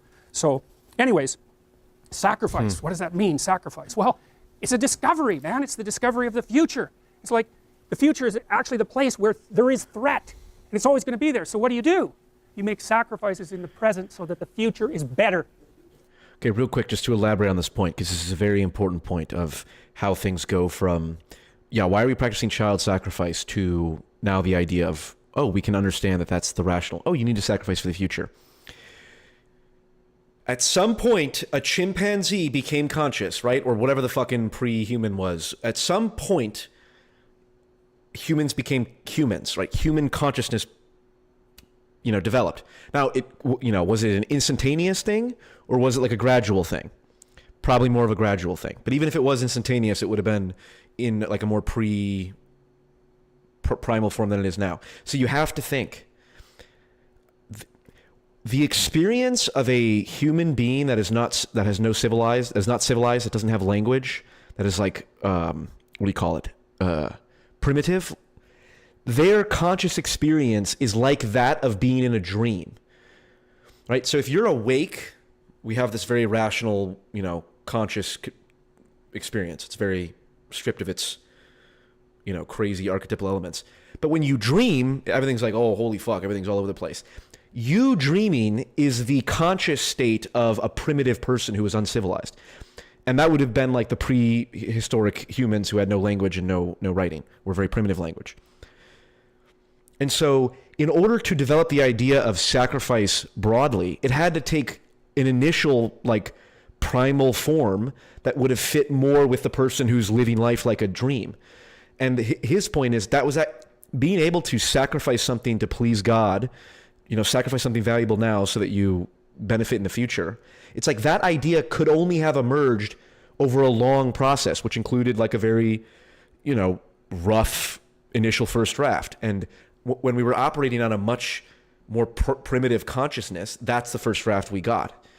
Hence the don't just fucking write them off. It's like it took a lot of work to get there. And you take that logic and apply it to all of our religious stories. And it's like, oh shit, there's actually a lot of real shit here. And that again runs along the same lines of our abstract categories are built out of these neurological underlying categories, right? So you put all that together and it's like, oh, religion and all that old shit has a lot more to it than we thought, right? The vibes contain much more information than we originally thought, right? Right. Everyone does that. That's what you're doing right now. That's what you're doing here. That's what your parents are doing when they pay money to send you to university. They think, you can bargain with reality. It's amazing. You can bargain with reality. You can forestall gratification now. And it'll pay off at a place and time that doesn't even exist yet. It's like, who would have believed that? It's like... The great mystery is what evolutionary pressures exist to have created our massive brains. Yes, psychedelics, maybe. Is the abstracted sacrifice of religion a taming of the literal physical sacrifice of the past? Or was the sacrifice of the past trying to get at the abstract, but wasn't sophisticated enough? Is it taming of the literal physical sacrifice? I believe it grew out of the initial, that's a good question, I don't know. It's like the squirrel with the nuts. It's like the squirrel has to represent what it's doing to itself before it can literally say it like in a scientific sense. And what would that look like? Who knows? I don't speak squirrel. Like, that's a miracle. I don't speak nuts. And it's not like people just figured that out overnight. You know, we were chimps, for Christ's sake. Like, how are we going to come up with an idea like that? Well, it's like, well, we thought about it for 7 million years. And, you know, we got to the point where we could kind of act it out. But we didn't know what we were doing. But it emerged like a dream. So the terror of the future is a dream. And the solution to the terror, the dream of the terror of the future, is another dream. And it comes out in mythology and in fantasy and in drama, where you act out the sacrifice. And then it's a step on the way to full understanding. So we can say sacrifice now instead of doing it, you know, although we still do it. It's just not concretized like it used to be. We do it abstractly. And we all have faith that it will work, you know, and we also set up our society so that it'll work. And one thing about, you know, I'm not a fan of moral relativism for a variety of reasons, partly because I think it's an extreme form of cowardice. But anyways, apart from that, no. There's minimal Shots ways fired. that you can set up a society that will work. And so one of them is that the society has to be set up so that your sacrifices will pay off, or you won't work, and then the society will die.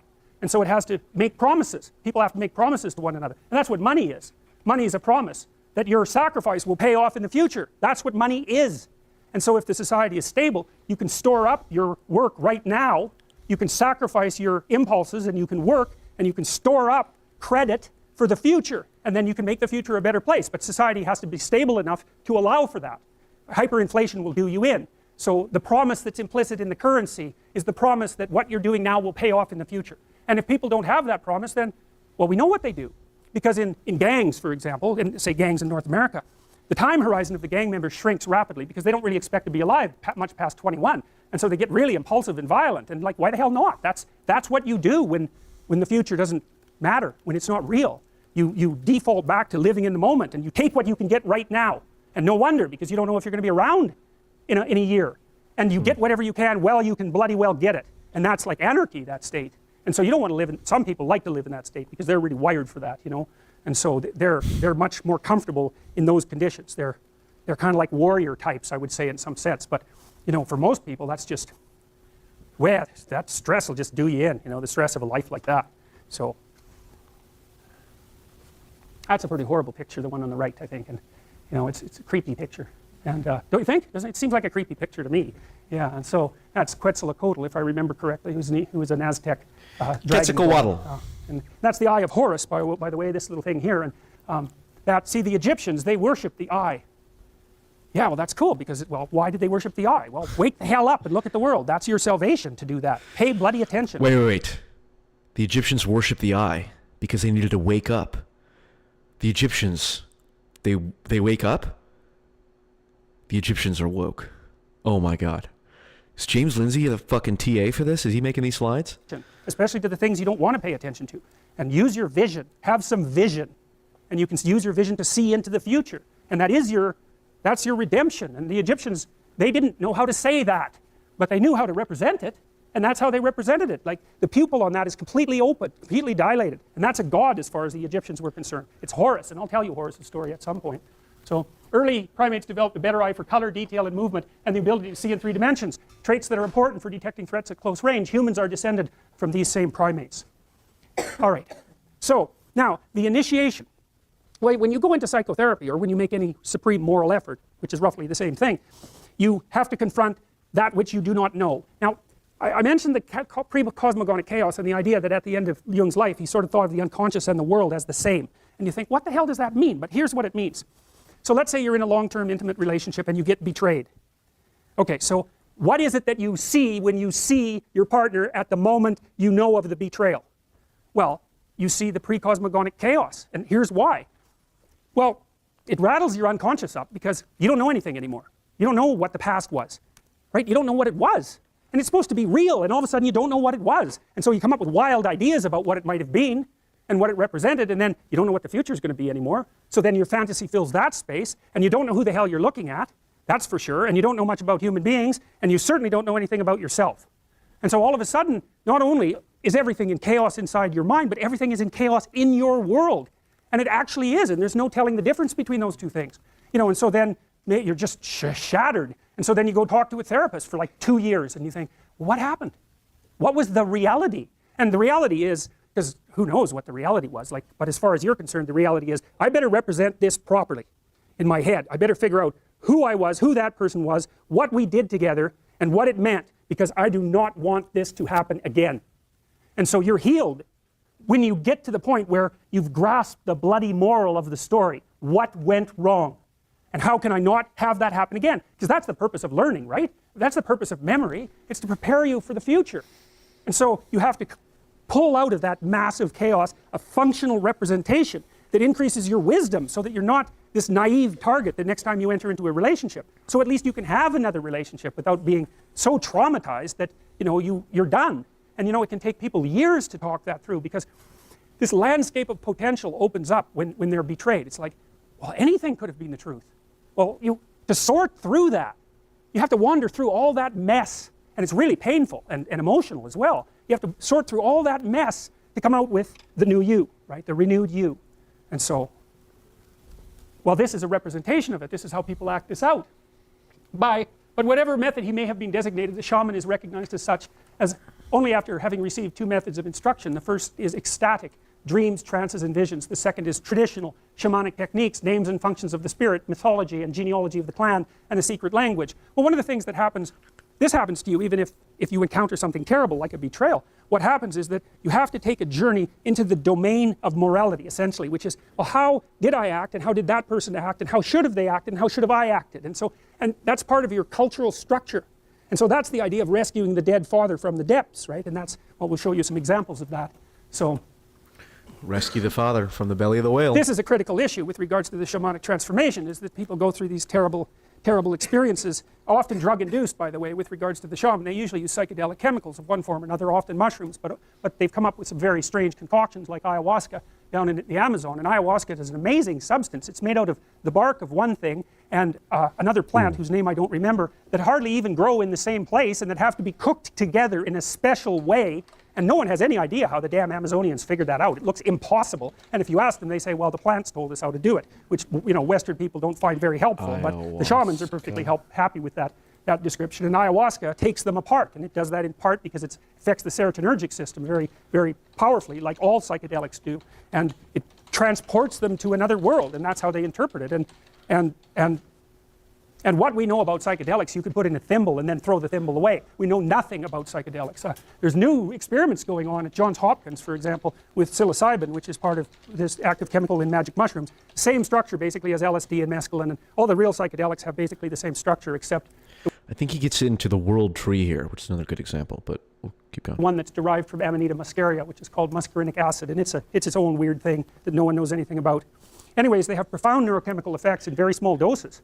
And the research group at Johns Hopkins has given psilocybin to research subjects, you know, purified psilocybin, because they started the new experimentation with psychedelics, and that's been banned for like 40 years, because psychedelics were so terrifying to our culture that we just put them away. It's like, whoa, no, we're not going there. And so even from a research perspective, and even though some of the psychedelics look very promising for the treatment of disorders like alcoholism, they recently used psilocybin to help people stop smoking down at Johns Hopkins, and I think they had an 80% success rate, which is just, like, that's just absolutely mind-boggling. And so, but if you give people psilocybin and they have a mystical experience, which is very common among people who take these sorts of chemicals, then their personality transforms permanently, such that 1 year later they're 1 standard deviation higher in openness. And openness is the creativity dimension. And that seems to be a permanent transformation. And so that's really remarkable. That's pretty interesting.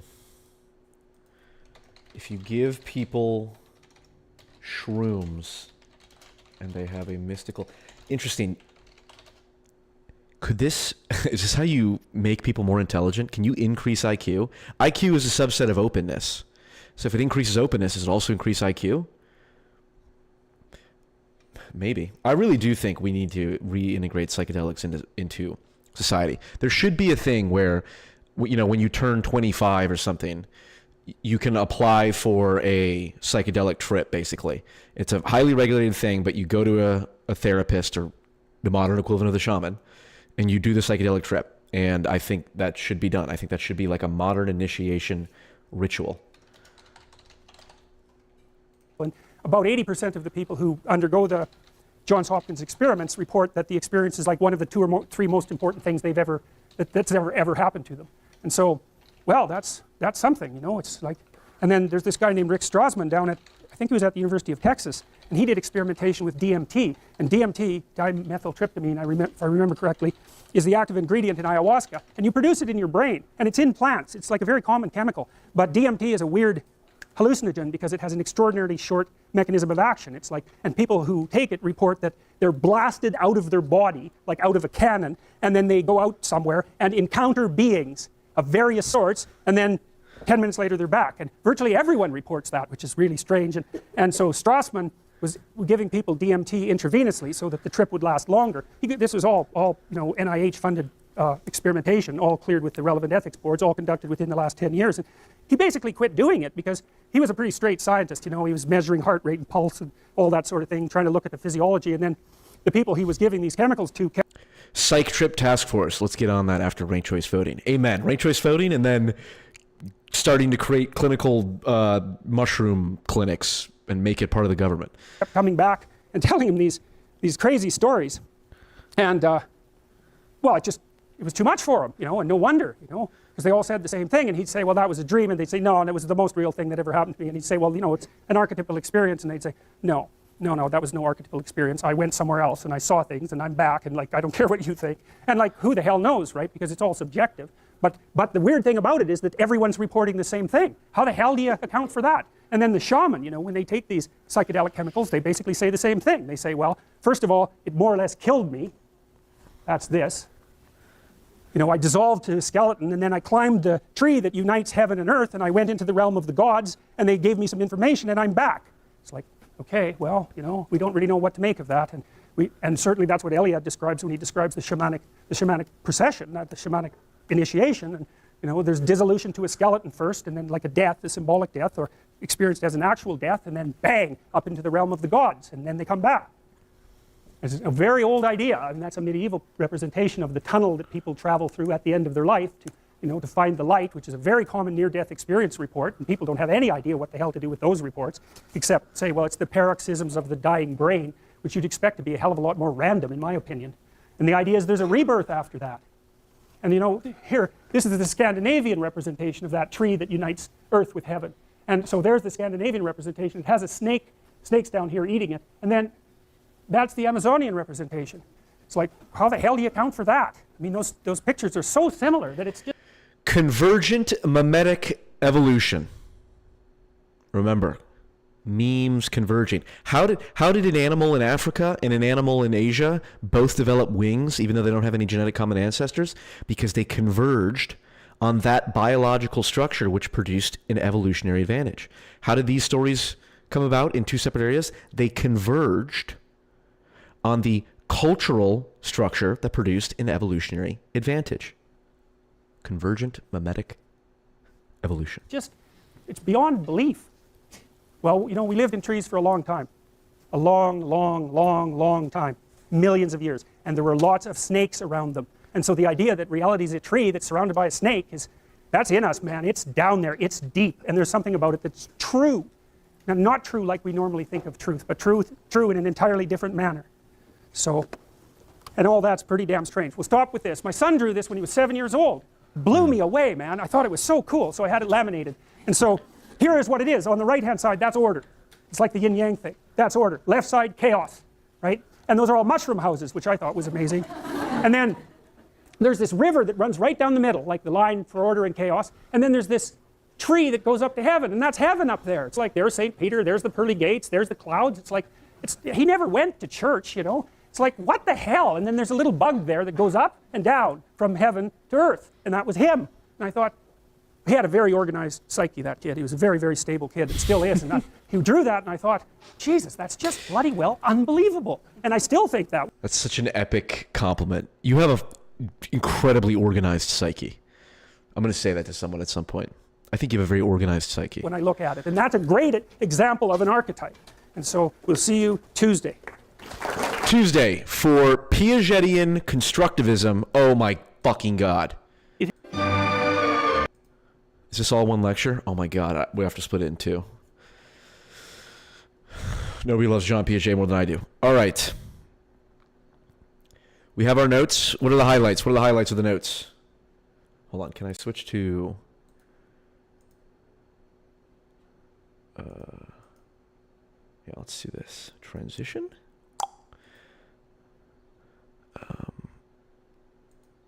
All right. What are the key takeaways?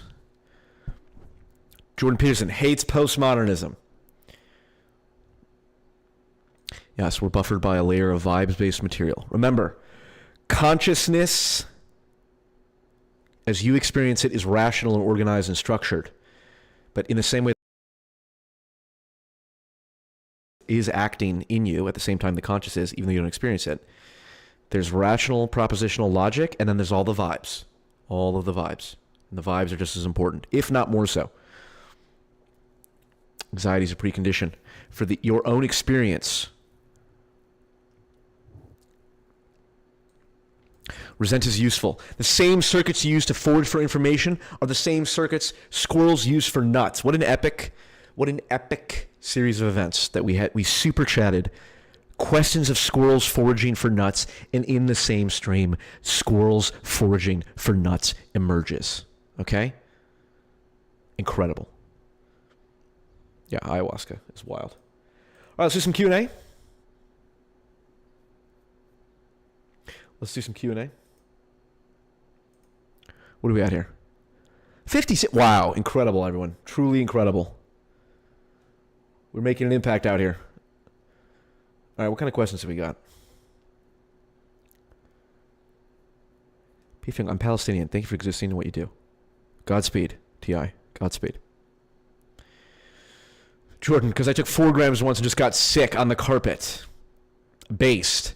You know, I was in college and someone took acid and I was in my room.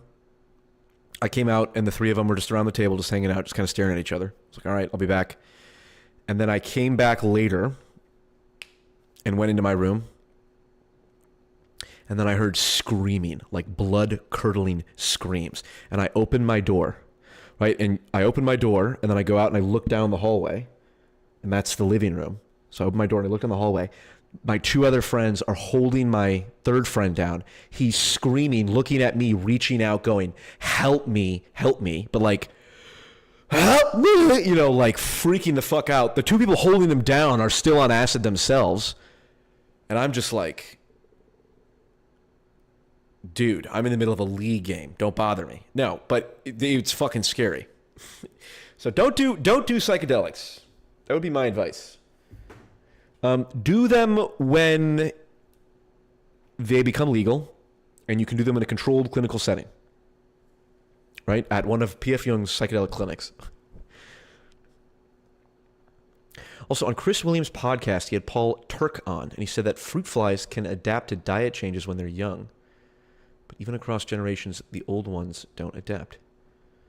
Interesting. Gastrointestinal plasticity, one might say.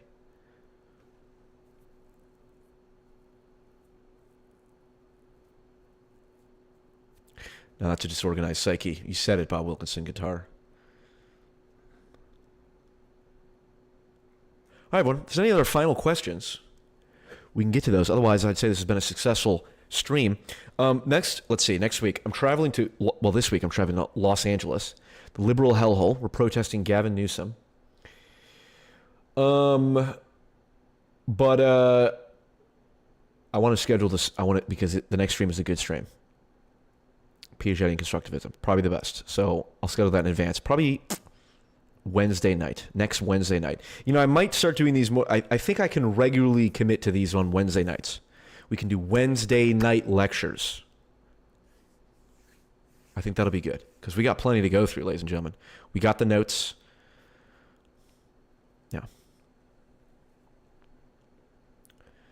Psychedelics are a dragon, bro. You have to conquer it and wear its skin, bro. Amen. Do you think there's a mimetic structure implicit in the world that we align with, or do you think it's something we project? Is it only in our minds or both in our mind in reality? Well, certainly. Do you think there's a mimetic structure implicit in the world? Yes, that's the archetypes. Right? The category of threat exists in the world. Right? That which threatens you exists in the world. And so the category of threat intermediates between the threats and your psyche. And the mimetic form that it takes the shape of. You know, it's interesting. You can think of like, if you have a dream and you're attacked by a robot, well, that's a dream only a modern person would have. But it's the same dream as a dream where you get attacked by a lion, because robot and lion are just predator to you. Right? Well, but there's robots that do good things. It's like, yeah, but there's robots that kill you. Okay, that's the manifestation we're talking about. And so robot and lion, two completely different things, put into the same category. The category is more real than the two things themselves.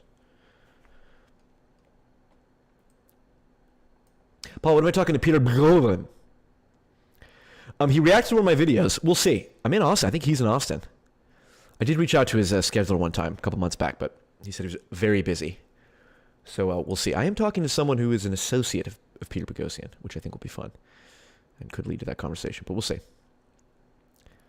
I don't know how... that's the other thing, too, is...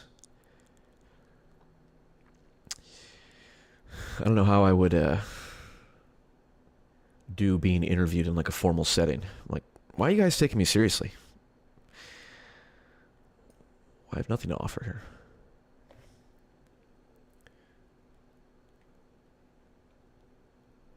Now here's a question. Do we make the meme, or does the meme make us? I think we'll end on that. All right, everyone. Godspeed. Thank you once again for joining. Next week, I'll probably schedule it. Yeah, I'll double check my calendar. But I'll schedule it now. Next week, Wednesday, 5 p.m. Central Time, Piagetian Constructivism. Be there or be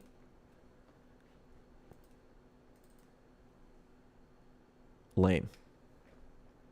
All right, everyone. Godspeed. Thank you for watching. Thank you for the likes. We'll see you next week. Peace.